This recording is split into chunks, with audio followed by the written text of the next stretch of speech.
नमस्कार दोस्तों, आपका इस वीडियो में स्वागत है। दोस्तों, आज हम आपकी क्लास 10वीं का अध्याय 13 पृष्ठीय क्षेत्रफल और आयतन का भाग 5 पढ़ने जा रहे हैं। तो आइए दोस्तों, यह देखते हैं कि आज की इस वीडियो में हम लोग क्या पढ़ेंगे। आज की इस वीडियो में हम लोग शंकु का छिन्नक पढ़ेंगे। तो आइए दोस्तों, शुरुआत करते हैं। शंकु का छिन्नक। दोस्तों, आपने पिछली वीडियोस में बहुत सारे शंकु के ऊपर प्रश्नों को हल किया है। किसी में शंकु का आयतन निकाला है और किसी में शंकु का पृष्ठीय क्षेत्रफल निकाला है। तो दोस्तों, यह जानते हैं कि यहाँ पे शंकु का छिन्नक से क्या अर्थ है। तो दोस्तों, आपको यह पता है कि शंकु हमारा किस प्रकार दिखता है और क्या होता है। तो दोस्तों, यहाँ पे हमारे पास एक शंकु है जिसको हम इंग्लिश में कोन के नाम से जानते हैं। दोस्तों, शंकु का छिन्नक, इसके नाम से ही पता चल रहा है कि एक शंकु है, उसमें से ही उसका एक छिन्नक है। तो दोस्तों, आइए मैं आपको बताता हूं कि इसका अर्थ क्या होता है। अगर दोस्तों मेरे पास एक शंकु है, ओके दोस्तों, अगर मैं इसको बीच में से काट दूं तो मुझे क्या ज्ञात होगा? तो मुझे कुछ इस प्रकार की आकृति ज्ञात होगी, जिसमें से अगर मैं काट दूं तो ऊपर एक छोटा शंकु नजर आएगा और नीचे का जो ये आकृति में आप देख पा रहे हैं काटने के बाद इस शंकु को, वो हमारा छिन्नक कहलाएगा। आइए दोस्तों, एक और उदाहरण और एक और आकृति के साथ इसको अच्छे से समझते हैं। तो दोस्तों, यहाँ पे मेरे पास एक शंकु था जिसको मैंने बीच में से आधा काट दिया। तो दोस्तों, जो मैंने बीच में से काटा, ऊपर वाली जो आकृति थी वो हमारी कोन यानी शंकु कहलाएगी, और जो नीचे की आकृति कुछ इस प्रकार आपको दिख रही है वो हमारा छिन्नक कहलाएगी। ओके दोस्तों, अब हमें इस वीडियो में इस शंकु के छिन्नक का आयतन निकालना ज्ञात करना है। तो आइए दोस्तों, इसकी शुरुआत करते हैं। दोस्तों, हमें अगर छिन्नक का आयतन निकालना है तो उसका एक सूत्र होता है हमारे पास। वो होता है 1/3 पाई h बड़े आर का वर्ग प्लस छोटे आर का वर्ग प्लस बड़ा आर गुना छोटा आर और उसकी घन इकाई। ओके दोस्तों, आप लोगों को इस सूत्र को बहुत अच्छे से याद कर लेना है। ओके दोस्तों, ये परीक्षा के माध्यम से बहुत ज़्यादा महत्वपूर्ण है, क्योंकि परीक्षा में अगर छिन्नक के ऊपर अगर आपको प्रश्न आता है तो आप इस सूत्र के अनुसार ही उस प्रश्न को हल कर पाएंगे। आइए दोस्तों, प्रश्न की ओर बढ़ते हैं। तो हमारे पास पहला प्रश्न है कि छिन्नक के आकार की बाल्टी के दो गोलाकार सिरों की त्रिज्या 15 सेंटीमीटर और 8 सेंटीमीटर है। यदि इसकी गहराई 63 सेंटीमीटर है तो इस बाल्टी की क्षमता क्या होगी? उस बाल्टी की क्षमता हमें लीटर में दर्शानी है। ओके दोस्तों, आइए इस प्रश्न की शुरुआत करते हैं। सबसे पहले हम लोग इस प्रश्न की एक आकृति बनाएंगे और प्रश्न के अनुसार जो जो हमें दिया हुआ है उसको हम लोग लिख देंगे।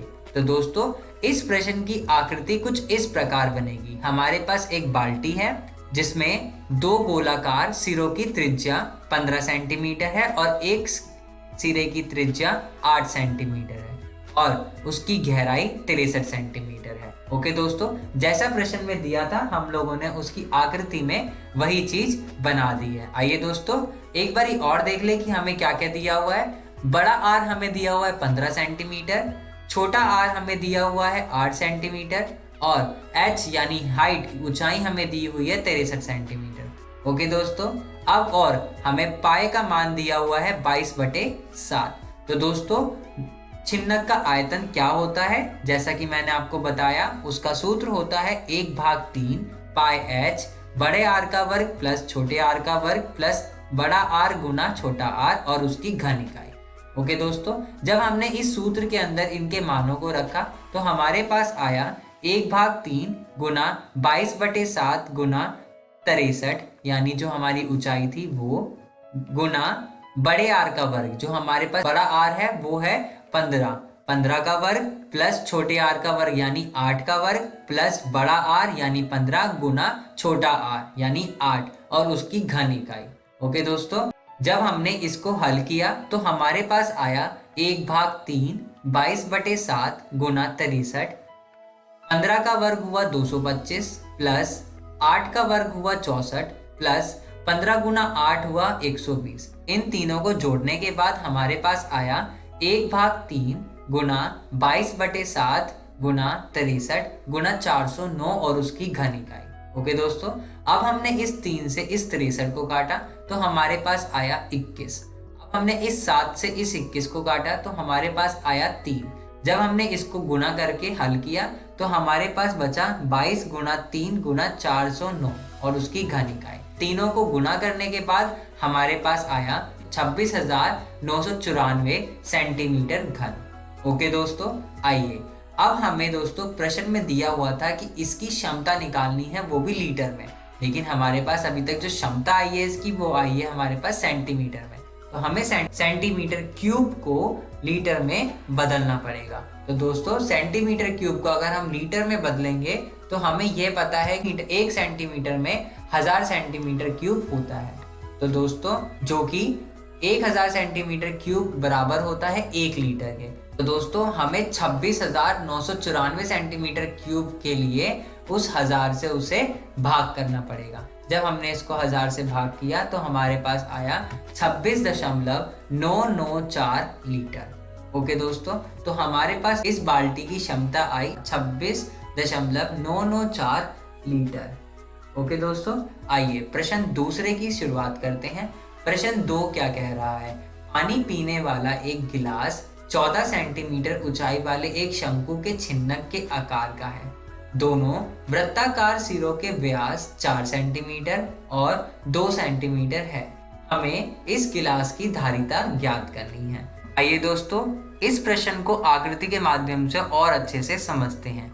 तो हमें इस प्रश्न की कुछ आकृति इस प्रकार दी हुई है। ओके दोस्तों, इस प्रश्न में हमें क्या क्या दिया हुआ है? गिलास के ऊपरी भाग की त्रिज्या 2 सेंटीमीटर, लेकिन हमें प्रश्न में व्यास दिया हुआ था। हमने व्यास 4 सेंटीमीटर की जब त्रिज्या निकाली तो आई 2 सेंटीमीटर। तो दोस्तों गिलास के ऊपरी भाग की त्रिज्या हुई हमारे पास 2 सेंटीमीटर और गिलास के निचले भाग की त्रिज्या हुई हमारे पास 1 सेंटीमीटर। ओके दोस्तों, ऊंचाई हमें प्रश्न में दी हुई है 14 सेंटीमीटर।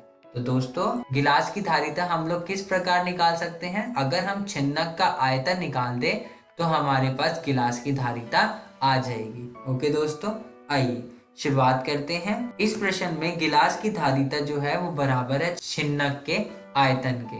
ओके दोस्तों, तो हमें पता है कि छिन्नक का जो आयतन का सूत्र होता है वो होता है 1/3 पाई h गुना r1 का वर्ग प्लस r2 का वर्ग प्लस r1 गुना r2।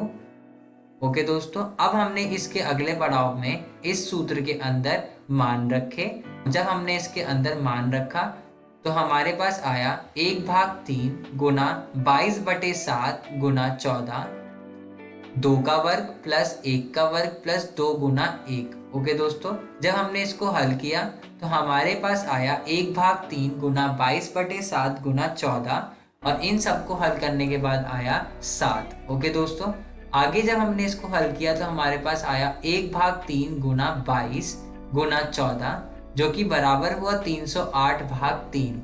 जब हमने इसको 3 से काटा तो हमारे पास आया 102 गुना 2/3 सेंटीमीटर घन। ओके दोस्तों, तो हमारे पास छिन्नक का आयतन यानी हमारे पास गिलास की धारिता आई 102 गुना 2/3 सेंटीमीटर घन। ओके दोस्तों, आइए अगला प्रश्न देखते हैं क्या कह रहा है। तो दोस्तों अगला प्रश्न कह रहा है कि एक शंकु के छिन्नक की तिर्यक ऊंचाई 4 सेंटीमीटर है और तथा इसके वृत्तीय सिरों के परिमाप क्या होता है? जो हमारी परिधियां होती हैं वो 18 सेंटीमीटर और 6 सेंटीमीटर है। इस छिन्नक का हमें वक्र पृष्ठीय क्षेत्रफल ज्ञात करना है। ओके दोस्तों, तो दोस्तों यहाँ पे हमें छिन्नक के ऊपरी भाग का परिमाप दिया हुआ है 18 सेंटीमीटर। अब हमें यहाँ से ऊपरी भाग की त्रिज्या ज्ञात करनी है। तो हमने उसके लिए क्या किया, 2 पाई r1 को बराबर रख दिया 18 के जो उसका परिमाप है और यहाँ से हमने r1 का मान निकाल लिया। तो हमारे पास r1 का मान आया 9/पाई। ओके दोस्तों, फिर हमने उसके बाद देखा छिन्नक के निचले भाग का जो परिमाप दिया हुआ है 6 सेंटीमीटर दिया हुआ है। इसी प्रकार हमने उसको भी ऐसे ही किया तो हमारे पास आया 2 पाई r2 बराबर 6 और जब हमने यहाँ से मान निकाला तो हमारे पास आया 3/π। ओके दोस्तों, और ऊंचाई हमें दी हुई है 4 सेंटीमीटर। ओके दोस्तों, अब हमें प्रश्न में निकालना है छिन्नक का वक्र पृष्ठीय क्षेत्रफल। आइए दोस्तों देखते हैं उसके लिए हम क्या करेंगे। अगर हम छिन्नक का वक्र पृष्ठीय क्षेत्रफल निकालते हैं तो उसका सूत्र है हमारे पास पाई गुना r1 प्लस r2 गुना एल। एल हमारे पास होता है तिर्यक ऊंचाई उस शंकु की। ओके दोस्तों, तो हमने यहाँ से इसके मान रख के छिन्नक का वक्र पृष्ठीय क्षेत्रफल जब निकाला तो हमारे पास आया पाई गुना 9/π प्लस 3/π गुना 4 हमारे पास उसकी तिर्यक ऊंचाई दी हुई थी प्रश्न के अंदर। ओके दोस्तों, जब हमने इसको आगे हल किया तो हमारे पास आया 12 गुना 4 बराबर 48। तो दोस्तों छिन्नक का वक्र पृष्ठीय क्षेत्रफल कितना हुआ, 48 सेंटीमीटर वर्ग। ओके दोस्तों, तो दोस्तों आज की इस वीडियो में हमने सीखा शंकु का छिन्नक क्या होता है और उसके ऊपर प्रश्नों को हल किया।